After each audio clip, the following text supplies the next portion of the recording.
कॅल्शियमच्या homeostasis बद्दल explain करेल. ठीक आहे. तर आपल्याकडे दोन प्रकारचे ऍक्शन असतात एस्पायरंट्स. त्यामध्ये पहिली ऍक्शन असते ऑस्टिओक्लास्ट, सेकंड ऍक्शन असते एस्पायरंट्स किंवा सेकंड आपल्या बॉडीमध्ये सेल्स असतात ऑस्टिओब्लास्ट. कधी ऐकले तुम्ही याच्याबद्दल? हा, तुम्ही याच्याबद्दल ऐकलेच असणार आहे. ऑस्टिओक्लास्टचा मिनिंग असतो बोनचं रिझॉर्प्शन होणे.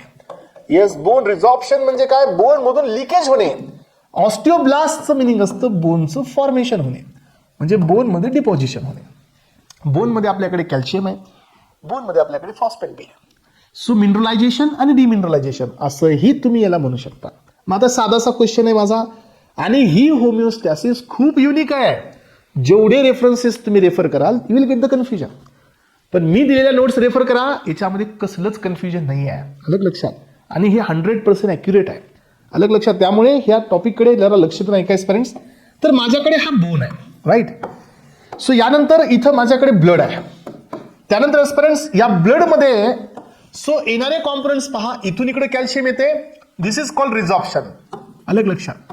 सो इथून इकडे वापस कॅल्शियम जाते, याला आपण नाव देऊया डिपॉझिशन. अलग सगळ्यांना लक्षात. तर हे फक्त कॅल्शियमच नाही, हे फॉस्फेटचं पण असंच आहे. अलग लक्षात. मग आता पहा, ब्लड मध्ये कुठून कुठून येऊ शकतं? समजा हे माझं इंटेस्टाईन आहे, इथून माझं कॅल्शियम इथे येऊ शकतं. म्हणजे ब्लड मध्ये कॅल्शियमची लेवल वाढवण्यासाठी ऍब्झॉर्प्शन पण रिस्पॉन्सिबल आहे. ब्लड मध्ये कॅल्शियमची लेवल वाढवण्यासाठी रिझॉर्प्शन पण रिस्पॉन्सिबल आहे. हे पण लेवल वाढवतो, हा कमी करतोय ब्लड मधली लेवल. यानंतर पहा, अजून एक फंडा असतो आपल्या किडनीमध्ये. सो एस्पायरंट्स, किडनी मधून हे कॅल्शियम आणि फॉस्फेट, लक्षात घ्या एस्पायरंट्स, कॅल्शियम आणि फॉस्फेट हे जर एक्सक्रीट होत असेल तर ब्लडची कॅल्शियम लेवल ही डाऊनला जाते. आणि जर समजा हे रिअब्झॉर्ब होत असेल, अलग लक्षात, तर reabsorption is also responsible for increasing the calcium level. आणि या 1, 2 आणि 3 कंडिशन मध्ये होत असतो हायपर कॅल्सिमिया. अलग लक्षात. आणि आपण हे चान्स घेतो एस्पायरंट्स की जर ब्लड मध्ये कॅल्शियम आहे तर चान्सेस आहेत की डिपॉझिशन वाढेल. याचा अर्थ काय की इथल्या कॅल्शियममुळे डिपॉझिशन होतं, इकडून बी कॅल्शियम येतं, हायपर होतो, पण बोन ठिसूळ होत आहे. लक्षात घ्या. हे फिनॉमिनॉन जरा कन्फ्युजन वाटतो, पण हे कन्फ्युजन नाही आहे. ही तुमची सगळ्यात जबरदस्त क्लिअरिटी आहे. मी तुम्हाला काय सांगतोय की जर बोन मधून कॅल्शियम रिलीज होतंय म्हणजे रिझॉर्ब होतंय, डेफिनेटली ब्लड मध्ये येणार, म्हणजे हायपर कॅल्सिमिया होणार. जर ब्लड मधून कॅल्शियम जाते तर दोन पॉसिबिलिटी आहेत, एक तर बोन मध्ये जाईल ना तर किडनी मधून बाहेर जाईल. That will be responsible for hypocalcaemia. So तसंच एस्पायरंट जर बोन मध्ये फॉस्फेट येत असेल तर हायपर फॉस्फेटेमिया. सो किडनी मधून एक्सक्रीट होत असेल तर हायपो होईल, रिअब्झॉर्ब होत असेल तर हायपरला जाईल. आणि ह्या सगळ्या जणांवरती 3 जण काम करत असतात. ह्या सगळ्या प्रोसेसवरती आपल्याकडे 3 हॉर्मोन आहेत एस्पायरंट्स. त्यातील पहिला आहे कॅल्सिटोनिन, सेकंड हॉर्मोन आहे दॅट इज PTH, आणि थर्ड हॉर्मोन असतो दॅट इज व्हिटॅमिन D3. हे 3 जण या सगळ्या प्रोसेसवरती काम करतात. आणि the entire process is non as a calcium homeostasis. आणि हे डिपेंड आहे की कोण कधी ऍक्टिव्हेट होईल, हे डिपेंड आहे व्हॉट वी नीड. बॉडीची डिमांड काय आहे त्याच्या अकॉर्डिंगली हे 3च्या 3 काम करत असतात एस्पायरंट्स. आणि हे सगळं झाल्यानंतर, हे बेसिक तुमच्या लक्षात आल्यानंतर, now we will move towards the homeostasis.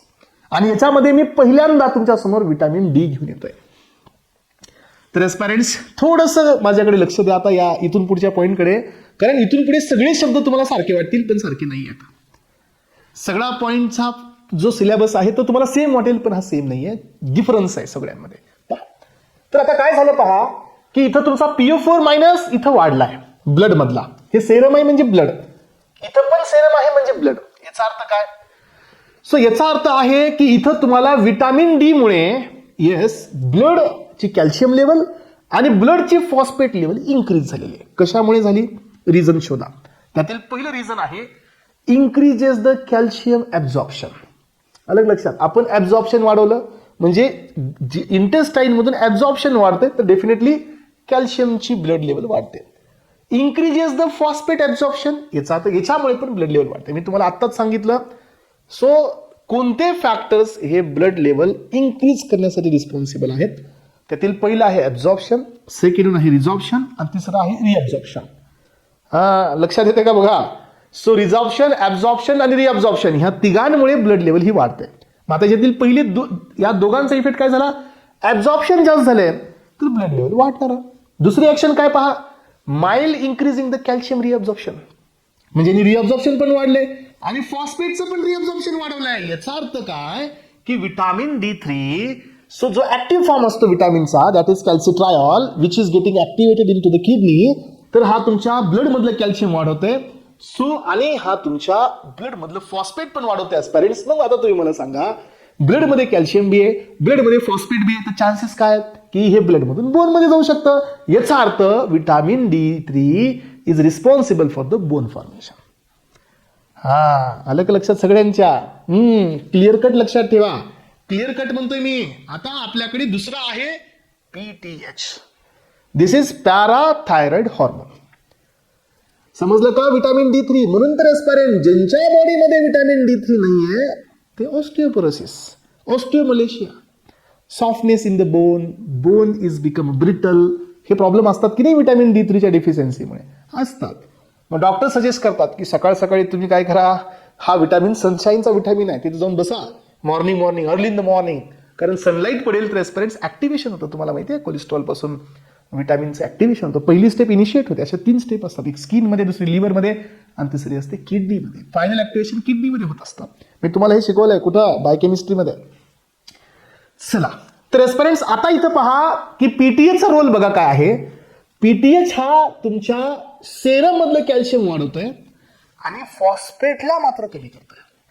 Yes, काय करतोय? फॉस्फेटला मात्र कमी करतोय एस्पायरेंट्स. आता पहा, सो तुमच्याकडे इथं कॅल्शियम लेवल वाढते. हे बघा, तुम्ही म्हणाल की सर तुम्ही आता काय सांगितलं होतं की इथं कॅल्शियम लेवल इथे वाढली, मग तर हे फॉर्मेशन झाला, मग हे कॅल्शियम लेवल वाढतंय, मग हे रिझॉर्प्शन काय? आलं का नाही इथं मनामध्ये क्वेश्चन? बेटा तिकडल्या मेकॅनिझम जरा लक्षात घे. तिकडे ऍब्झॉर्प्शन आणि रिअब्झॉर्प्शन मुळे कॅल्शियम लेवल वाढली होती, मग तिथं डिपोजिशन होणं पॉसिबल आहे. याची कॅल्शियम लेवल आपण रिअब्झॉर्प्शन जरी वाढवली असेल तर याच्यामध्ये सगळ्यात मेन मेकॅनिझम असते रिझॉर्प्शन. पीटीएचचा रोल असतो बोन मधून कॅल्शियम ब्लड मध्ये पास करणे. त्यामुळे कॅल्शियमची लेवल तर वाढते, फॉस्फेट कमी होतं. त्यामुळे लक्षात घ्या, पीटीएच हा जो हार्मोन आहे जेवढा जास्त वाढेल तेवढं बोन रिझॉर्प्शन होतं. म्हणजे पीटीएच हा कमीच असायला पाहिजे तर बोन फॉर्मेशन होतं. अलग लक्षात. हे पहा, किडनी मधून हा कॅल्शियमचं रिअब्झॉर्प्शन वाढवतोय, परत लेवल वाढली, पण एस्पायरेंट्स फॉस्फेटला एक्सक्रीट करतोय. हा कळलं का? फॉस्फेटला एक्सक्रीट करतोय. याचा अर्थ काय की एकतर हा बोन मधून फॉस्फेट बाहेर काढतोय, म्हणजे रिझॉर्ब करतोय, बोन मधून ब्लड मध्ये येतोय आणि वरून तो किडनीतून बाहेर काढतोय. याचा अर्थ काय की डिमिनरलायझेशन होणार आहे. So phosphate reabsorption decreases. Phosphate हे सगळ्यात जास्त कुठे सापडेल? युरिन मध्ये. हे पहा, फॉस्फेट युरिया. याचा अर्थ काय की फॉस्फेट सापडेल युरिन मध्ये आणि ब्लड मध्ये कमी होईल आणि सेरम मध्ये कमी होणार आहे. आणि एस्पायरेंट्स हे पहा, 2 मेकॅनिझमनी, एकतर कॅल्शियम तर इथून वाढवलं, राईट, हे कॅल्शियम इथून वाढवलं, सोबत फॉस्फेटला कमी केला. आता तिसरी मेकॅनिझम बघायची कशी आहे ती, हा विटामिन D3चं ऍक्टिव्हेशन वाढवतो. म्हणजे काय? 1 अल्फा हायड्रॉक्सिलेज हा जो एन्झाईम आहे याला ऍक्टिव्हेट करतो. याच्यामुळे विटामिन D3चं ऍक्टिव्हेशन होतं. आणि विटामिन D3चा काय रोल आहे सांगा? विटामिन D3चा वापस रोल आहे इन्क्रीजिंग द कॅल्शियम. त्यामुळे इथं लक्षात ठेवा, इथं तुम्ही म्हणाल की सर फॉस्फेट मी वाढायला पाहिजे. मी तेच सांगतो ना, विटामिन D3चा काय रोल असतो? कॅल्शियमची लेवल वाढवणे, फॉस्फेटची लेवल वाढवणे. पण तर एस्पायरेंट्स याचा हे इनडायरेक्ट इफेक्ट आहे. डायरेक्ट इफेक्ट काय? Excreted the phosphate. म्हणजे काय? नेट इफेक्ट काय मिळाला तुम्हाला सांगा? तर नेट इफेक्ट तुम्हाला इथे मिळालेला आहे कॅल्शियमची लेवल वाढवणे आणि फॉस्फेट बोन मधून रिलीज करणे आणि लॉस्ट करणे युरिन मध्ये. आणि फायनली तुम्हाला मिळालं increasing the calcium level and decreasing the phosphate level by PTH. आणि ही कॅल्शियमची लेवल इन्क्रीज झालेली आहे 2 रिझनमुळे. त्यातलं एक आहे रिअब्झॉर्प्शन, तर मेजर रिझन आहे एस्पायरेंट, दॅट इज रिझॉर्प्शन. त्यामुळे पीटीएच हार्मोन हा आपल्या ब्लडमध्ये सो कॅल्शियमची लेवल वाढवतो, पण बोनला मात्र हा ब्रिटल करत असतो. त्यामुळे पीटीएच हा बोन फॉर्मेशनसाठी नाही, तर पीटीएच हा बोन रिझॉर्प्शनचं काम करतो. आणि तुम्हाला माहित असू द्या एस्पायरेंट्स की याचा बॉडीमध्ये फिजिओलॉजिकल अँटागोनिस्ट कोण असतो? तर कॅल्सिटोनिन असतो. कॅल्सिटोनिन हा पीटीएच अँटागोनिस्ट असतो एस्पिरेंट्स. सो पण कॅल्शियमच्या बाबतीमध्ये बरं का, हा इथं परत कन्फ्यूज कराल तुम्ही. कॅल्शियमच्या बाबतीमध्ये सो फॉस्फेट तर कॅल्सिटोनिन पण एक्सक्रीट करतो, हे पहा. सो हा तुमच्या हे पहा इथं कॅल्शियमची लेवल का कमी झाली माहितीये. सो पीटीएचने कॅल्शियमची लेवल वाढवली होती, याने कॅल्शियमची लेवल कमी केली आहे. का कमी केली आहे? कारण he decreases the osteoclast activity. What is the osteoclast? Osteoclast is nothing but bone resorption. Bone resorption कमी झालंय, त्यामुळे काय झालं सांगा एस्पिरंट्स, डिक्रीज होत आहे कॅल्शियम अँड फॉस्फेट रिलीज. हा लक्षात ठेवा, इथं जो फॉस्फेट रिलीज झालेला आहे कमी, तर हा दोन कारणामुळे कमी झाला एस्पिरंट्स.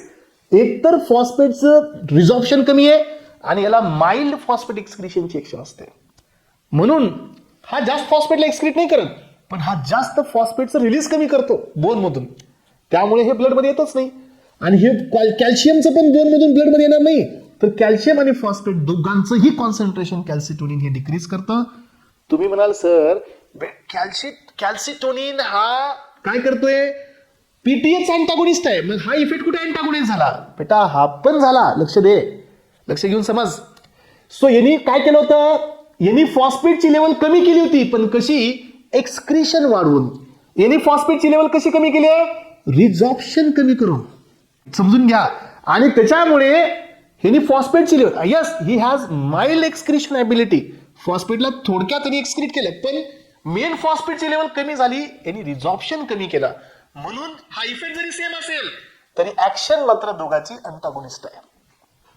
कळलं का? त्यांनी बोन रिझॉर्प्शन केला, यांनी कॅल्शियमला पण बोन मधून नाही येऊ दिलं, फॉस्फेटला बी बोन मधून नाही येऊ दिलं, त्यामुळे he is responsible for bone formation. That is the only reason PTH आणि calcitonin are physiological antagonist of the each other, कारण दोघांचे ऍक्शन एक्झॅक्टली अपोजिट आहे. समजलं का? सो एस्पिरंट्स, स्मॉल आपण कॅल्शियमला एक्सक्रीट केलंय, स्मॉल फॉस्फेटला एक्सक्रीट केलंय, म्हणून पण सीपी थोडा कमी आहे, पण मेजरली सीपी कमी याच्यामुळे आहे की बोन मधून रिझॉर्प्शन नाही आहे, त्यामुळे हा बोन फॉर्मेशन करतो आणि PTH is responsible for bone resorption. कळते का सगळ्यांना? डीपेस्ट, याला म्हणायचं डीपेस्ट कॉन्सेप्ट, याच्या पलीकडे लेवलच नाही. तर aspirants, in this way we have been finished with so our 2 important chapters, thyroid antithyroid plus calcium homeostasis. तर एस्पिरंट्स, अशा पद्धतीने हा तुमचा वाटतो तेवढा सोपा टॉपिक नाहीये. तुम्ही पाहिला असेल पीटीएच, व्हिटॅमिन D3 आणि कॅल्सिटोनिन ह्या तिघांची मेकॅनिझम समजून घ्यायला वेळच लागतो, आणि वेळ आपण प्रॉपर दिला, आणि या ठिकाणी तुमचं thyroid antithyroid and calcium homeostasis complete झालेलं आहे. एस्पिरंट्स, अपेक्षित आहे की या टॉपिकमध्ये, या लेक्चरमधला तुम्हाला एक बीट हा क्लिअर असेल. चला, thank you so much aspirants, have a nice day.